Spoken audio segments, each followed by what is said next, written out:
Hey everyone, and welcome to The Deep Dive. We're diving into some men's rights activists' talking points today, figuring out what they are, where they come from, and the impact they have on society. You've been asking about this. We thought, well, sometimes the best way to understand something is to go straight to the source. Yeah, absolutely. Direct engagement can be really enlightening. For sure. So, we're going to crack open this book, The Second Sex, A Man's Guide to Surviving a Feminist World by Conrad Riker. And got to say, this book doesn't really hold back. It kind of dives headfirst into some pretty intense discussions about gender roles and societal expectations from let's just say, a very particular viewpoint. Yeah, it's definitely known for its very strong opinions, and I'd say a perspective that often feels overlooked in mainstream gender discourse. Yeah, for sure. So as we're going through this and exploring these perspectives, remember, there are always multiple sides to every story. So critical thinking is key. We're not here to endorse any particular viewpoint. We're just here to unpack the ideas presented and see what we discover. You ready to dive in? Let's unpack it. Okay, so Riker's central argument is that the feminist movement as it exists today has kind of veered very sharply away from its original goal of equality. He even goes so far as to say that it's become a force for female supremacy. And he uses this term gynocentrism to describe societal shift favoring women at the detriment of men. And to kind of support this controversial claim, he reaches back into the history of the feminist movement, contrasting the modern movement with what early activists like Susan B. Anthony and Elizabeth Cady Stanton fought for. His argument is that these pioneers of feminism wouldn't even recognize, let alone support the movement as it exists today. It's like he's building a case for it, this hijacked movement, where this original vision of equality has been distorted. Yeah, and he attributes this perceived distortion to what he calls the second wave of feminism, the wave that really took hold in the 1960s and 70s. And he claims this is when this demonization of men really ramped up, citing examples like the statement by prominent feminist Andrea Dworkin that marriage is, quote, the most oppressive, destructive institution in the history of the world. And he uses this as evidence for what he sees as inherent anti-male sentiment embedded within modern feminism. So he's suggesting that a shift occurred Yeah. within the movement itself. Yeah. That's a pretty bold statement to make. It is. But remember, this is just one perspective on a very complex and multifaceted movement. There are a multitude of voices and viewpoints within feminism, and it's important to consider Riker's argument within that larger context. Right, definitely. Now, another big talking point in this book is something that Riker refers to as the boy crisis. He's talking about education. Yeah. Claiming that boys are falling behind in school because the education system is fundamentally designed for girls. And he backs this up with some hard data, right? He pulls out a 2016 study from the National Center for Education Statistics. That shows boys are more likely to be held back a grade and have lower GPAs compared to girls. It's like he's pointing to this system that's failing boys, setting them up to struggle from the very start. And this potential systemic disadvantage, according to Riker, stems from the very environment schools create that reward behaviors typically associated with girls, like sitting quietly and focusing on individual tasks, while neglecting the needs of boys who might be more energetic or hands-on. It raises questions about whether inherent gender biases in teaching methods and classroom dynamics could be contributing to this gap. Yeah, and he even ties this back to the overdiagnosis of ADHD in boys, suggesting that it's not always a genuine disorder, but rather a mismatch between how boys learn and how they're expected to behave in a classroom setting. Which leads us to a concept Riker brings up that I think needs some unpacking: male disposability. He argues that this concept is deeply ingrained in our society, weaving its way through everything from everyday interactions to life or death situations, and ultimately leading to some pretty dire consequences for men. Okay, yeah, this is a term I've heard before, but I'm not sure I fully grasp it. What exactly does he mean by male disposability? He's referring to the idea that in our society, men's lives are often seen as less valuable or more expendable than women's lives. He uses the classic example of women and children first during maritime disasters. But it's more than just these extreme scenarios. It's about this underlying expectation that men should prioritize the needs and feelings of women and children above their own, even at their own expense. He's saying this plays out in everyday life, too, not just in life or death scenarios. Exactly. Riker argues that men are constantly pressured to be the providers, the protectors, the strong, silent types who suppress their emotions and never show weakness. This, he claims, leads to chronic stress anxiety and even depression. A point that he underlines by referencing the statistic that the suicide rate for men is 4 times higher than for women. He's suggesting a direct link between this societal pressure and men's mental health struggles. It's like he's painting this picture of men being trapped by these societal expectations, unable to express their vulnerability or seek help, without feeling like they're failing to live up to some unspoken masculine ideal. And that inability to express themselves or seek support, he argues, is compounded by what he sees as another major issue, the feminization of the workplace. Okay, I'm intrigued. What exactly is he referring to with this term? He's talking about how the workplace has become, in his words, increasingly hostile toward men due to what he sees as an overreaching feminist influence. He specifically calls out things like affirmative action and gender quotas. He claims that these policies, despite aiming for equality, actually end up disadvantaging men. So he's suggesting that these policies are actually creating a reverse discrimination situation, where men are being overlooked for jobs and promotions simply because Yeah. companies are trying to hit certain diversity targets. Yes. And he goes on to argue that men are now facing this intense pressure to conform to what he sees as feminine ideals in the workplace. Like what? What kind of pressure? He talks about how men are constantly being told to be more sensitive, more empathetic, more inclusive, essentially to adopt traits that he views as traditionally feminine. And this, he argues, creates a climate of fear, where men are constantly censoring themselves, terrified of saying or doing the wrong thing and being labeled as insensitive or even sexist. So he's suggesting that men are walking on eggshells, afraid to express themselves authentically. Right, and he sees this as creating this dynamic, where men are being pushed out of leadership positions and forced to play by a set of rules that they feel are rigged against them. He even brings up this phenomenon called the glass cliff to illustrate his point. Okay. Refresh my memory. What's the glass cliff again? It's the idea that women are often promoted to leadership positions during times of crisis, situations where the likelihood of failure is high. This, he argues, further disadvantages men because they're typically the ones who get put in charge when things are stable, reaping the rewards when things go well. But then when things go south, it's women who are handed the reins and end up shouldering the blame for pre-existing problems. Wow. That's a really interesting point. It is. And it raises important questions about workplace dynamics, power structures, and the challenges of creating truly equitable and inclusive environments for everyone. Okay, so we've covered Riker's views on feminism, education, the workplace, and all of this has been pretty intense, to say the least. But I have a feeling things are about to get even heavier. Are you ready to dive into the legal realm? Let's continue the deep dive. This is where Riker's arguments get particularly charged, especially when he starts talking about false accusations and what he sees as the deeply flawed family court system. I'm all ears, and a little apprehensive, to be honest. Well, prepare yourself, because Riker doesn't hold back here. He expresses deep concern over what he sees as a rampant presumption of male guilt in family court settings, arguing that even the mere allegation of abuse can have devastating consequences for men. So he's saying that just being accused is enough to damage a man's reputation, finances, and even his relationship with his children. Exactly. He paints a picture of fathers being treated like walking ATMs, forced to pay exorbitant amounts of child support even when they're actively involved in their children's lives, even calling it a financial rape of fathers. That's a pretty loaded term. It is. But you can see how that kind of language would resonate with men who feel like they've been unfairly targeted by this system. Absolutely. What else does he say about family court?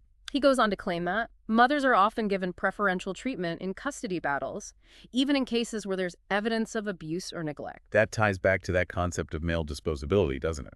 This idea that society sees men as less essential to the family unit, making it easier to justify denying them custody of their children. You're right, it does seem to connect those dots. He even goes on to talk about how this perceived bias against men extends beyond family court, seeping into the criminal justice system, particularly in cases of sexual assault. It's definitely a sensitive topic that requires a lot of nuance and careful consideration. Yeah. What's his take on this? He's extremely critical of what he calls the believe all women mentality, which he believes has led to a dangerous situation where innocent men are being wrongly accused and convicted. He even brings up specific cases, men who have been falsely accused, publicly shamed, and even imprisoned, to illustrate his point. And while false accusations can have a devastating impact on anyone regardless of gender, Riker's focus here is squarely on what he sees as a systemic bias against men within these legal systems. I'm starting to see a recurring theme in Riker's arguments. It's like he's saying that men are constantly being silenced, disbelieved, and unfairly punished. and that these systemic biases are working against them at every turn. You're picking up on something important here. Okay, I have to admit, all of this is pretty heavy stuff. Where do we go from here? What else does Riker cover in this book? Well, believe it or not, we've only scratched the surface. He goes on to explore a whole range of topics, including men's mental health, the decline of traditional masculinity, the so-called war on boys, and even the ways in which he believes language itself is being weaponized against men. Wow. Okay. Yeah. Sounds like we've got a lot more unpacking to do. I'm definitely ready to keep exploring these ideas, even if they're challenging or controversial. Me too. And remember, the goal here isn't to agree or disagree with everything Riker says. It's about engaging with these ideas, examining them critically, and trying to understand how they fit into the larger conversation about gender roles and relations. Great point. So let's keep digging. Let's do it. So picking up where we left off, one of the areas Riker delves into is the impact of what he calls the feminization of society on men's mental health. He argues that this societal shift, which he believes favors women's needs and experiences, has led to a sense of alienation and marginalization among men. It's like he's saying that men are feeling lost in a world that no longer values their traditional roles or contributions, and that this sense of displacement is taking a toll on their mental well-being. Exactly. And he links the sense of displacement to a broader trend that he calls the demonization of masculinity. Riker contends that traditional masculine traits, strength, stoicism, assertiveness, are now being painted as negative, even toxic, and that this is creating a crisis of masculinity for men who are struggling to find their place in a rapidly changing world. It's interesting because he's not just talking about men feeling attacked or discriminated against. He's also talking about men feeling confused and unsure of who they're supposed to be in this new landscape. You've hit on a key point there. It's like they're being told to change, but no one is giving them a clear roadmap for what that change should look like. Riker argues that this lack of direction, coupled with the constant criticism of traditional masculinity, is leaving men feeling lost, frustrated, and even resentful. He's definitely tapping into a sense of unease that I think a lot of men are feeling these days. It's like the old rules no longer apply, but the new rules haven't been fully written yet. And this sense of uncertainty and anxiety is only amplified, according to Riker, by what he sees as a deliberate attempt to silence men who dare to challenge the prevailing feminist narrative. We're back to his point about the censorship of men's voices. He's saying that men are being shut out of the conversation, especially when they try to express views that go against the grain. Right. And this silencing, he argues, contributes to that sense of marginalization and frustration that so many men are experiencing. It's like they're being told that their experiences, their perspectives, their very voices don't matter. Okay, so we've talked about Riker's views on feminism, education, the workplace, and now the impact of these societal shifts on men's mental health. What's next? Well, let's move on to another area where Riker sees a direct assault on traditional masculinity, the family he's extremely critical of, what he sees as a feminist-driven dismantling of the traditional nuclear family. Ooh, okay. This is definitely a hot-button topic. It is, and remember, the definition of family has evolved significantly over time, and there's a lot of debate about what constitutes a healthy and functional family unit in today's world.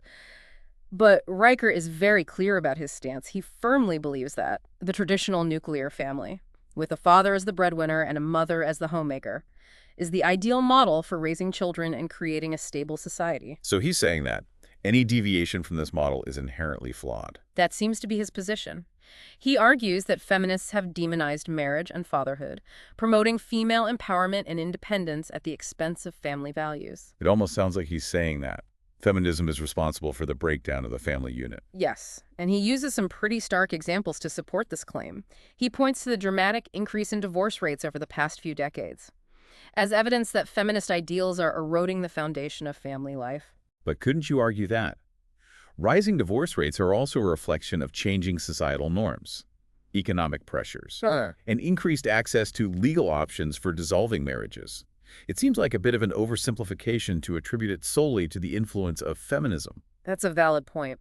It's important to consider all of the factors that have contributed to these societal shifts, but Riker's focus here is on what he sees as the negative consequences of these changes, particularly for men and children. What kind of negative consequences? Well, he talks extensively about what he calls the crisis of fatherlessness. He argues that boys who grow up without fathers are more likely to struggle in school, engage in risky behavior, and experience mental health issues. He even cites studies that show a correlation between father absence and negative outcomes for children. It's important to acknowledge that those studies do exist, and the impact of father absence on children is a complex issue with a lot of nuances. But I'm curious, does Riker offer any solutions to these problems, or is he simply highlighting the negative aspects of these societal trends? He does offer solutions, and they tend to align with his overall worldview, which is very much rooted in traditional values and gender roles. He seems to believe that. The best way to address these issues is for society to return to a more traditional model of family life, a model where fathers are the primary breadwinners and mothers are the primary caregivers. So he's essentially advocating for a return to the 1950s model of family life. In essence, yes. He believes that this model provides the best foundation for raising children and creating a stable society. Okay, so we've talked about Riker's views on feminism, education, the workplace, the impact of these societal shifts on men's mental health, and now his perspective on the family. What else is there? Well, he goes even deeper, claiming that even language itself is being used to undermine men and traditional masculinity. Wait, really? He's talking about language? Yes, he dedicates a whole chapter to what he calls the feminization of language. Okay. I'm intrigued. What exactly does he mean by that? He argues that feminists have essentially hijacked language, manipulating it to control thought and silence dissenting voices. He sees this as a form of social engineering, a way to subtly shift societal norms and values in a way that favors women and disadvantages men. So he's saying that language is being used as a weapon in the gender wars. That's a good way to put it. He sees this feminization of language as part of a broader strategy to erode traditional masculinity and promote a more feminist worldview. What are some specific examples he gives? How does he see this playing out in everyday language? He points to several examples, including the broadening of the term sexual harassment to encompass a wider range of behaviors, which he believes has made it easier for women to make false accusations against men. That's a pretty serious accusation. It is, and it highlights the importance of carefully considering how we define and address issues like sexual harassment, ensuring that we're protecting both victims and the accused. Absolutely. What other examples does he give? Well, he also complains about the increasing use of gender-neutral language, such as the singular they and terms like partner instead of husband or wife. He sees this as an attempt to erase the distinctions between men and women, which he believes is ultimately harmful. He's basically saying that these attempts to make language more inclusive are actually erasing men and masculinity. That's how he sees it. He argues that these linguistic shifts are part of a larger effort to undermine traditional gender roles and create a more androgynous society, a society that he believes will ultimately be detrimental to both men and women. So what's his solution? What does he propose we do about this so-called feminization of language? He urges men to fight back. By reclaiming their language and refusing to be silenced, he encourages them to challenge these linguistic shifts, to speak out against what they see as unfair or biased language, and to promote a more traditional masculine way of speaking. It's like he's calling for a counter-revolution in the realm of language. Yes, and this call to action extends beyond just language. He sees this as part of a larger fight to reclaim traditional masculinity and resist what he sees as an encroaching feminist agenda. Okay, so we've covered a lot of ground here. Feminism education, the workplace, family, mental health, and now language. It's clear that Riker sees a feminist influence woven through every aspect of modern society, and he's sounding the alarm. Yes, and you're picking up on the pervasiveness of his argument. Where else does he take this? I feel like there must be more. Well, he does delve into some other specific areas where he sees men being directly disadvantaged. Areas like the legal system, the military, and even the world of sports. Okay, I'm definitely ready to hear more about this. Let's keep going. Okay, so we were talking about how Riker sees men being directly disadvantaged, like in the legal system, particularly family courts. He really argues that family courts are systematically biased against fathers, especially when it comes to things like child custody and child support. Yeah, I remember him saying that, talking about how fathers are essentially treated as financial resources rather than active participants in their children's lives. Exactly. He argues that the system is set up in a way that incentivizes mothers to seek sole custody, often portraying fathers as nothing more than walking ATMs. And how does he tie this back to his larger argument about a societal shift away from traditional masculinity? He suggests that this perceived bias against fathers in family courts is a symptom of this larger cultural trend that devalues the role of fathers and reinforces the idea that mothers are inherently more capable and nurturing parents. So it's like these legal systems are actually reflecting and reinforcing these societal biases that he's been talking about. Exactly. And this, he argues, creates this vicious cycle where fathers are increasingly marginalized both legally and culturally, further eroding their role in the family and society as a whole. A pretty bleak outlook, to be honest. Yeah. It's like he's saying that. Men are being systematically pushed to the sidelines, both in their families and in society at large. He definitely presents a rather pessimistic view of the current state of affairs.